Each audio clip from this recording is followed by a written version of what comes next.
The last question I have for you, because I do recognize the fact that in the audience we have different categories of family business owners, and some of them are just starting, some are in the stage of succession, some are just halfway there. Based on your experience in succession, first of all, the transition from your husband to yourself and the transition from you to your son, what would be some of the key advice you would say from your own experience that you would give to somebody that is getting ready for succession? Dr. Tamakloe was a man of immense foresight.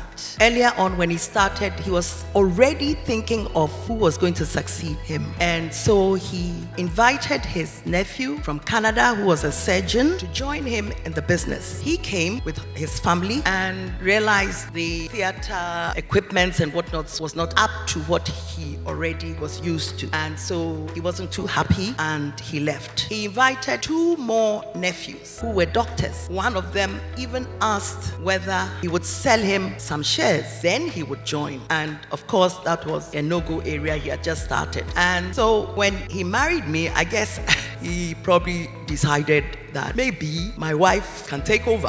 And I think with all that I did, he realized I could. And so, mind you, he had had quadruple bypass heart surgery some 15 years before. And so he knew his life was not going to go on for too long. And so he started telling staff that I was going to take over and that he was retiring. And so he had always had in mind this succession planning. And before he died, his will, the will that he wrote, had in it that his son and his daughter were going to take over after my retirement, after 30 years of work in the hospital. And so for me, it was not too difficult. And my son also sort of knew where he belonged, and therefore it was a no-brainer. And he had actually also worked in the various departments in the hospital, and so he already knew a little bit. And having gone to medical school and being a doctor, he actually also went into hospital, did some courses in hospital administration, and was really prepared to take over. I worked with him just for a few months when he came back.